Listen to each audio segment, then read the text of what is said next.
retomando agora com o nosso horário de história e vamos agora para a correção das páginas 121 a 123 do nosso livro, de história.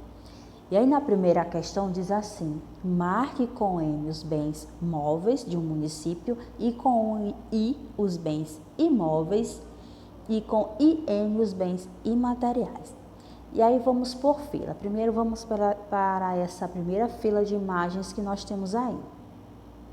Na primeira imagem nós temos um castelo. Sendo um castelo, ele é um bem imóvel. Na segunda imagem nós temos uma igreja. Sendo assim, ela também configura um bem imóvel. Tia, por que bem imóvel? Porque você não pode retirar uma igreja e levar para outro local, né? É impossível, que ela está ali firmada naquele espaço. Agora, como no caso da terceira imagem que nós temos aí do nosso livro, nós temos aí uma pintura. Uma pintura, ela é um bem móvel, né? Você pode estar transportando ela para outros lugares. Uma escultura também é um bem móvel. Então, as duas primeiras imagens aí da atividade do nosso livro, as duas primeiras imagens, o castelo e a igreja, são bens imóveis. E a pintura e a escultura são bens móveis, entendido? Agora vamos lá para a segunda fileira de imagens que nós temos. A primeira imagem nós temos esculturas, sendo assim é um bem móvel, não é isso?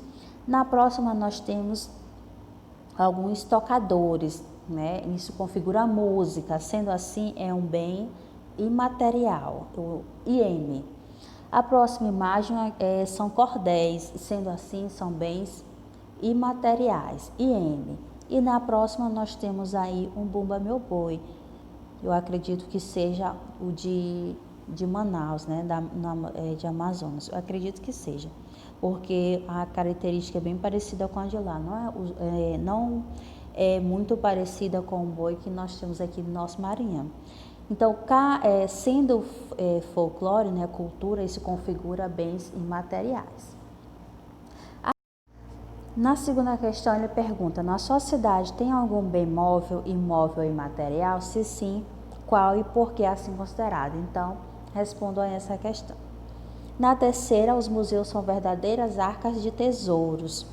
Eles guardam elementos que nos ensinam bastante sobre a cultura dos nossos antepassados. Você já visitou algum museu? Então, se sim, escrevam aí e digam o nome dele. Quarta, veja esta linda igreja localizada na cidade de Ouro Preto, lá em Minas Gerais. Com base no que você estudou, marque certo. Esta igreja se enquadra no grupo de bens móveis, imóveis ou imateriais.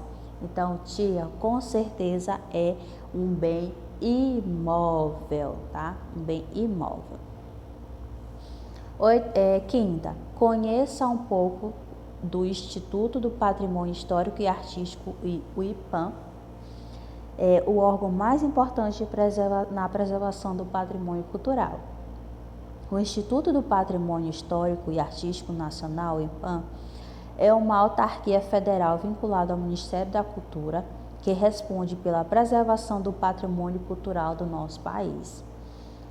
Cabe ao IPAM proteger e promover os bens culturais do país, assegurando sua permanência e usufruto para gerações presentes e futuras.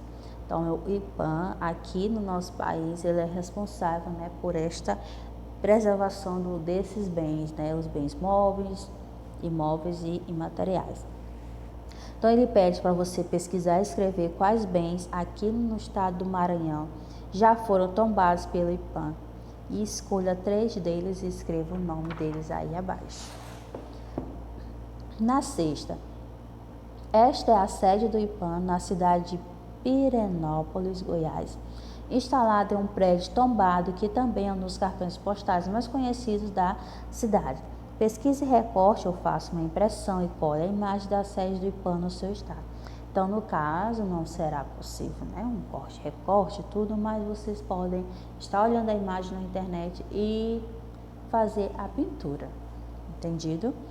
Na sétima diz assim: analise as cenas e marque um X na figura que demonstra o descaso da sociedade com um patrimônio cultural. Então, conforme nós podemos observar a imagem, né, tia, com certeza é a segunda, é bem verdade, porque podemos ver aí pichações, né, nas paredes e tem até um rapaz realizando essa pichação. Então, com certeza é a segunda imagem aí. E assim finalizamos a correção. Agora nós iremos falar lá na página 125 sobre os espaços públicos de uma cidade. Então, vamos entender um pouquinho mais sobre esses espaços públicos. Em uma definição simples, olha só o conceito de espaço público. É qualquer espaço de uso comum, então, que pertence a todos. Então, o espaço público é aquele em que todas as pessoas têm direito de estar ali, né? Todos podem estar ali no momento em que desejarem. Lógico que esses espaços públicos têm os seus horários de funcionamento, mas todos podem estar ali a qualquer, quando bem entenderem. Existem os que são completamente livres, olha só, ao acesso, e alguns que mesmo públicos têm determinada restrição para seu acesso, olha só. Conforme eu já falei, tem alguns que têm o livre acesso, você pode estar a qualquer hora, né, lá, mas tem outros não, que eles têm o horário de funcionamento mesmo sendo público. Agora vamos entender. Dentro desses espaços públicos, lá na página 126, nós podemos destacar 4 categorias. Então, nosso livro nos dá 4 categorias, que são eles: o espaço de circulação, o espaço de lazer ou recreação, o espaço de contemplação e o espaço de preservação ou contemplação. Vamos entender o espaço de circulação.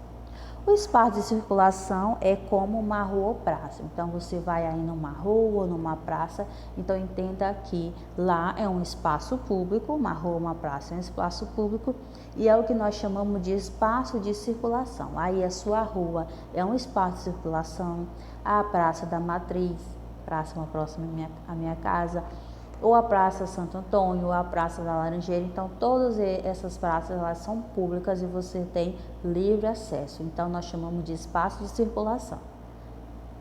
O próximo espaço é o espaço de lazer e recreação. É como se você fosse em um parque ou numa pista de Cooper, que nós não temos aqui, ou um campo de futebol aberto. Isso aí nós temos. Quem conhece aí o campo do Capoeira, é um campo que fica abaixo aqui da minha rua, né, Heloísa? Abaixo da nossa rua. E assim, a hora que a pessoa quiser ir lá jogar, então pode estar totalmente à vontade. Lá é um espaço de lazer e recreação. No próximo, nós temos o espaço de contemplação, como um jardim público ou um monumento. Então, lá você pode ir no jardim público, pode lá estar olhando, observando, como o próprio nome próprio termo já fala, né? Você está ali para contemplar, para observar, aquela famosa vibe, né? No próximo, nós temos espaço de preservação ou conservação. E aí vamos lá, que aqui é um pouquinho, é o que para mim eu considero um pouquinho mais restrito para você ter o seu acesso. Então vamos lá. É como, por exemplo, uma reserva ecológica ou um prédio tombado com patrimônio histórico. Então, geralmente, esses lugares de espaço de preservação ou de conservação, geralmente eles possuem horários restritos e também quantidade de pessoas, né? Até porque o nome já diz preservação, então exige um cuidado, um rigor um pouquinho a mais que caso fosse um espaço de circulação, por exemplo. Então, esses espaços de preservação, eles exigem mais cuidados, né? Mais rigor ao seu acesso. Entre os espaços públicos de acesso restrito, temos o que tem horário de entrada, olha só, horário de entrada e saída definidos e exigem regras de condutas e também os trajes. Tem lugares que tem espaços públicos que você não pode ir com um short muito curto ou uma saia muito curta, não. Tem espaços públicos que exigem você ir com uma roupa mais adequada, digamos assim.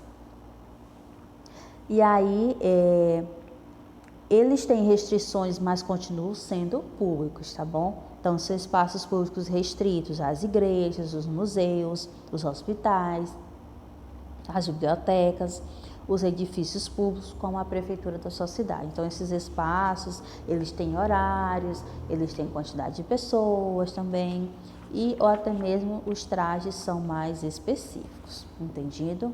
Agora, vamos lá na página 127, e temos aí o espaço privado e o espaço doméstico.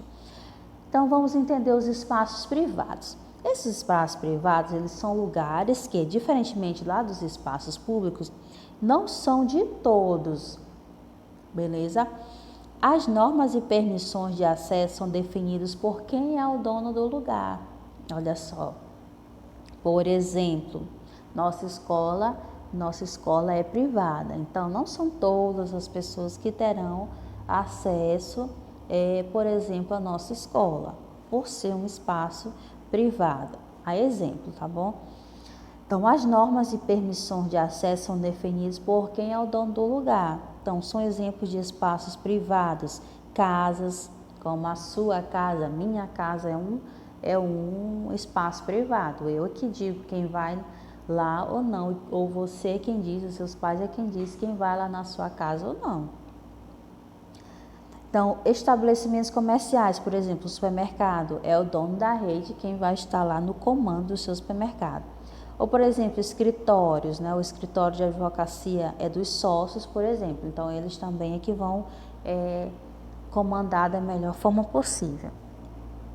Dentre os espaços privados, existe um em particular que tem tudo a ver com a nossa vida fora dos espaços públicos, o espaço doméstico. Podemos dizer que o espaço doméstico é onde uma pessoa e sua família vivem, ou seja, nossa casa é o nosso espaço doméstico, tá bom? O espaço privado que ele nos dá, por exemplo, ele nos dá aí exemplos mais amplos. No caso, ele nos deu escritórios, os estabelecimentos comerciais e o mais específico que nós chamamos de espaço doméstico, que é exatamente a nossa casa, o nosso lar. Normalmente, quem define as normas de conduta e a entrada da nossa casa são os nossos pais, né? Isso, os pais de vocês é que vão dar esse comando. Então, essas normas não são iguais a todas as casas. Então, as normas da minha casa pode ser uma, a da sua pode ser outra, a do seu colega já é outro. Então, quem vai definir aí é os seus pais. Por exemplo, algumas famílias elas costumam jantar sentadas à mesa da sala de jantar. Já outras podem estar fazendo as suas refeições na sala de estar, outras até mesmo na frente da TV. Então, cada família tem o seu estilo de vida, né? O seu modo de estar comandando o seu espaço doméstico. Então, essa é a nossa aula de hoje, na nossa disciplina de História.